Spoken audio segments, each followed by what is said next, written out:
is 12:30. Can everybody see the presentation? Yes. Okay, Yeah. great. Awesome. Okay. Well, so this month's Wellness Office Hours, the subject is preventing chronic illness. And so I will be discussing what is chronic illness, methods to prevent and mitigate chronic illness, and then introducing the November Wellness Challenge, even though I know November is about halfway over.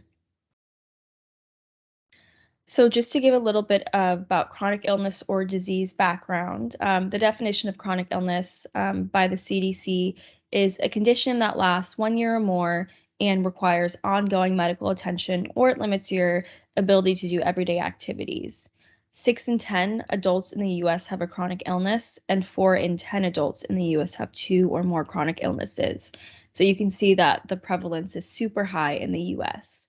Most common chronic illnesses in the US are heart disease, cancer, diabetes, chronic lung disease, stroke, Alzheimer's disease, and chronic kidney disease.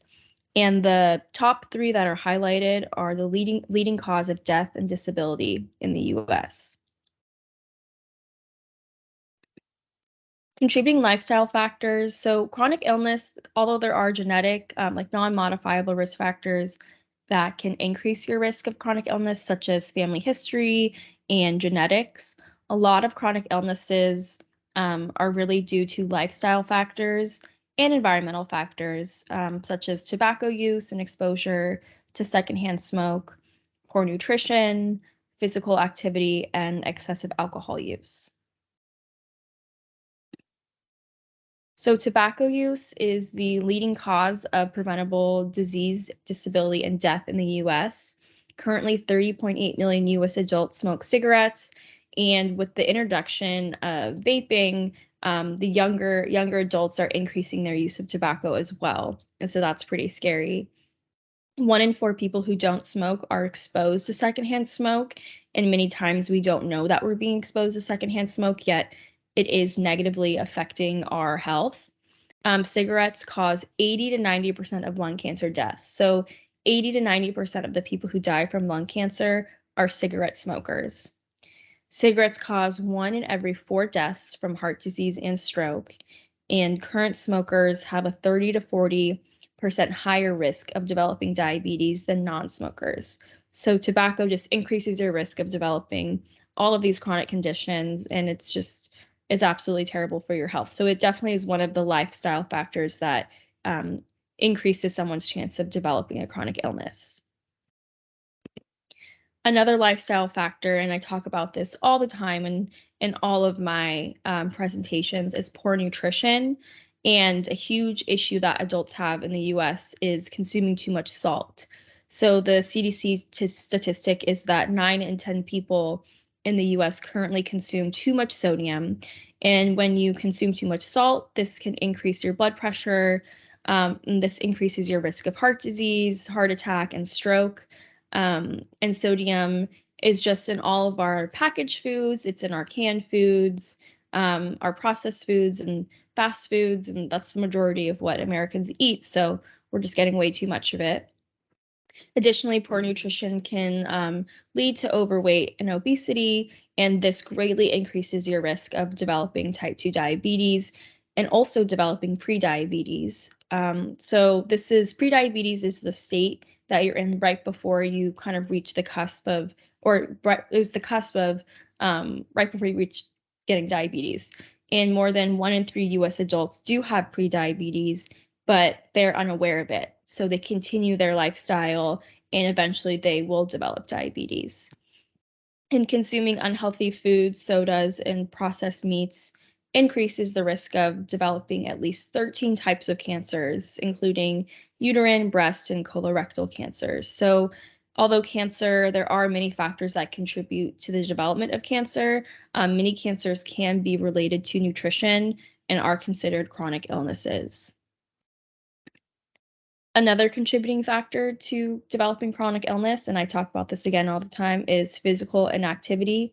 Half of US adults do not exercise enough, and lack of exercise is associated with increased risk of heart disease, obesity, high blood pressure, high cholesterol, diabetes, and lack of exercise is also associated with increased risk of uterine, breast, and colon cancers. So exercise is really important all around just to decrease your risk of chronic illness. And we talked about the benefits of physical activity, but I wanted to reiterate them. Not only are you decreasing your risk of developing cancer and other chronic illness, but you're going to have improved sleep, increased ability to perform everyday activities, improved cognitive ability, and reduced risk of dementia. And as we talked about in my previous presentation, improved bone and musculoskeletal health, which is so important as you age. And then more and more research is coming out that physical activity really boosts your immune system as well. I just wanted to make one slide about chronic illness and healthcare. 95% of healthcare costs for older adults can be attributed to chronic disease, but less than 1% of healthcare dollars are spent on prevention. And prevention is considered by the World Health Organization to be the best course of action against chronic disease. And really, whenever I'm working in the hospital with adults, the majority of them, if they're not, like critically ill or like have some sort of trauma or something like that, they're all in the hospital for chronic illness, for diabetes, for heart attack, for chronic kidney disease, for stroke. And so this really is a huge issue, and prevention is the best way to protect yourself against chronic disease.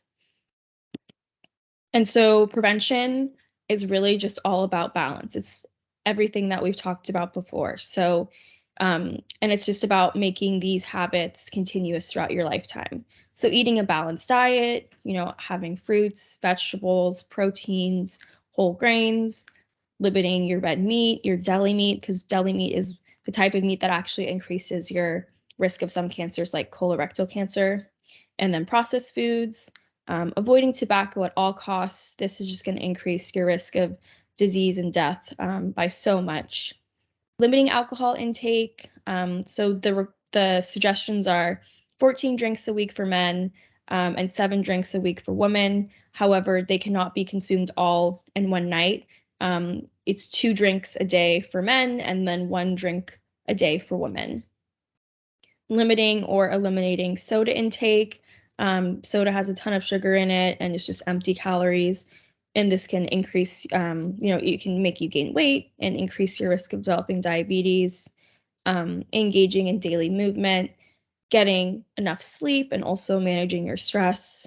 And then having regular checkups with your doctor. As we talked about, many people have prediabetes, but they aren't aware of it. However, if you go to the doctor regularly and get your labs done, you're able to see your blood work and talk to your doctor about your risk of developing something. And then you can take action if you need to prevent yourself from getting any sicker. And I also wanted to make a point that a lot of chronic illnesses can be reversed, or the symptoms can be lessened.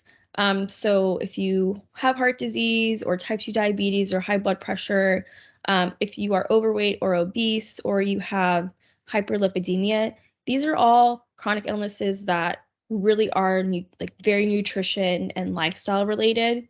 And by changing, making small changes in your day to day, you can reverse these or at least lessen them, and which is a wonderful thing. So it's just all about small lifestyle changes.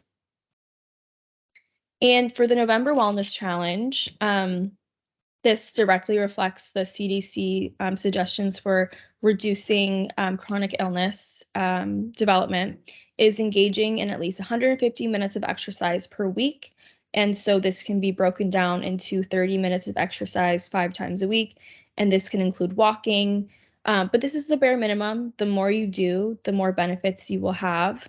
Also, avoiding tobacco. It is not safe in any amounts. And then for this month, also avoiding soda. I know it's fun to have like a fun drink while you work or in the morning or something like that. So a great way to you can replace soda with something else, like tea or sparkled water, kombucha or coconut water, and that might be an easier way for you to stop drinking soda if that's something that you kind of come to enjoy. And if you have any questions, my name is Sarah Lester, and this is my email. And if you do participate in the November Wellness Challenge, you can just email me and I'll give you your points. And that is the end of the show. Stop recording. Does anybody have any questions or comments? Sarah, this is